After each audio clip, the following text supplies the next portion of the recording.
Hello viewers, আজকে আধার card সম্পর্কে আপনাদেরকে একটা ছোট্ট তথ্য দেব।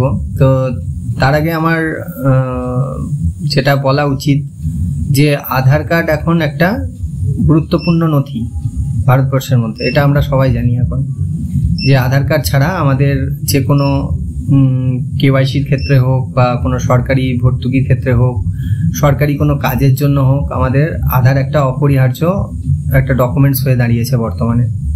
এবং আধার নিয়েও মানুষের মধ্যে একটা সবসময় জল্পনা কাজ করে।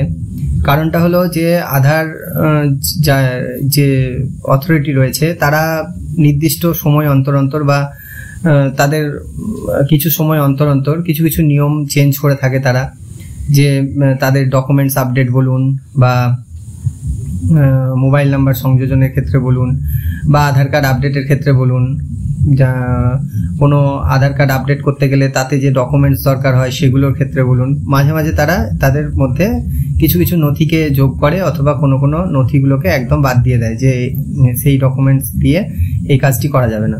তো এখন আমি সেদিকে যাচ্ছি না। এখন আমি যেটার জন্য প্রথম এবং যেটা মূল উদ্দেশ্য করে আমাদের ভারতবর্ষে আধার কার্ড লঞ্চ হয়েছিল, সেটার মূল উদ্দেশ্য ছিল যে ভারতবর্ষের প্রত্যেকটা নাগরিকের বায়োমেট্রিক তথ্য সংগ্রহ করা, যেটার জন্যই এই আধার কার্ডকে প্রথম ভারতবর্ষে ইন্ট্রোডিউস করা হয়।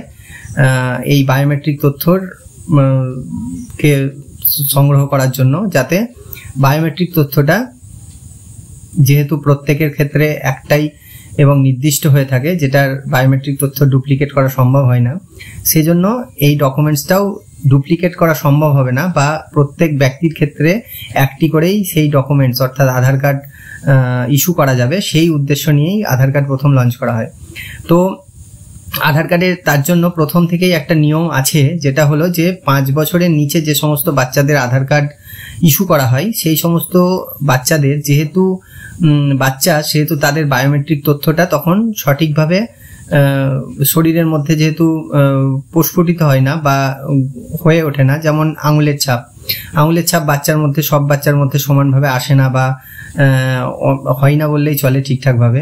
সেই জন্য 5 বছরের নিচে যে সমস্ত বাচ্চাদের আধার কার্ড ইস্যু করা হয়, সেই সমস্ত বাচ্চাদের কোনো বায়োমেট্রিক তথ্য ছাড়াই আধার কার্ডটাকে ইস্যু করা হয়। তার জন্য 5 বছর যখন তারা কমপ্লিট হয়ে যায়, ইউআইডিআই এর নিয়ম অনুসারে তাদের বায়োমেট্রিক তথ্যটাকে আপডেট করাতে হয়। এটা একটা জরুরি কার্য, ঠিক আছে। এই 5 বছরের ওপর হয়ে গেলে যদি আধার কার্ডের বায়োমেট্রিক ডেটা যদি না দেওয়া হয় বা আপডেট করা হয়, তাহলে আগামী 7 বছর বয়স যখন হয়ে যাবে, তারপরে আধার কার্ডটাকে ইউআইডিআই থেকে নিষ্ক্রিয় করে দেওয়া হয়। একই রকমভাবে এই যেহেতু বাচ্চা থাকে এবং ভালোভাবে বায়োমেট্রিক তথ্যটা 5 বছরের ওপর হলেও সবারই ভালোভাবে হয় না, সেই জন্য বায়োমেট্রিক তথ্যটা আবার যাতে পুনরায় সংগ্রহ করা হয়, সেই জন্য আরেকটা আপডেট করা হয়। সেটা হলো 15 বছর বয়সে বা 15 বছর বয়সের নিচে যদি কোনো রকম আধার কার্ড ইস্যু হয়ে থাকে, সেটা 5 বছরের ওপর যদি হয় তাহলে অবশ্যই বায়োমেট্রিক তথ্য দিয়েই হয়। তো সেক্ষেত্রে 15 বছর হয়ে গেলেও পুনরায় আরেকবার বায়োমেট্রিক তথ্য আপডেট করাতে হয়।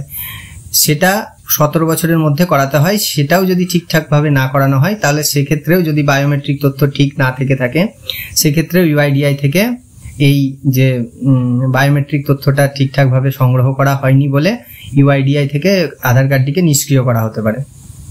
তো আমাদেরকে অবশ্যই আমাদের মাথায় রাখতে হবে যে 5 বছরের ওপর হয়ে গেলে যে সমস্ত আধার কার্ডগুলো রয়েছে, সেগুলোকে যত তাড়াতাড়ি সম্ভব বায়োমেট্রিক তথ্য আপডেট করে নিতে হবে। একইভাবে 15 বছরের ওপর হয়ে গেলেও, 15 বছরের ওপর বয়স আর কি, 15 বছর বাচ্চার বয়স 15 বছরের ওপর হয়ে গেলেও আমাদেরকে একইভাবে আধার কার্ডে বায়োমেট্রিক তথ্যটা আপডেট করে নিতে হবে। এবং এই নির্দিষ্ট যে সময়সীমাটা থাকে, সেই সময়সীমাটা পেরিয়ে গেলে আধার কার্ডটা যদি নিষ্ক্রিয় করে দেওয়া হয় ইউআইডিআই থেকে, সেক্ষেত্রে তখন সেই আধার কার্ডটাকে পুনরায় চালু করার জন্য আপনাদেরকে যে আধারের রিজিওনাল অফিস রয়েছে সেখানে গিয়ে তখন যোগাযোগ করতে হবে। এবার সেক্ষেত্রে আধার নিষ্ক্রিয় হয়ে যাওয়ার আগেই আপনারা আপনাদের এই বায়োমেট্রিক তথ্যটা আপডেট করে নেবেন। আর এই বায়োমেট্রিক তথ্য অর্থাৎ আমাদের হাতের ছাপ, চোখের ছবি এবং আমাদের ফেস অর্থাৎ মুখের ছবি, এই 3টে জিনিস নিয়ে আমাদের বায়োমেট্রিক তথ্যটা হয়ে থাকে। এই 3টে জিনিস আপডেট করালেই আপনার আধার কার্ডটা কিন্তু সঠিকভাবে চলবে। তো এটা ছিল একটা তথ্য। পরবর্তী ক্ষেত্রে আবার কোনো তথ্য যদি আসে আমার কাছে বা সেক্ষেত্রে আপনাদেরকে দিয়ে আমি আপডেট দেবো। ধন্যবাদ।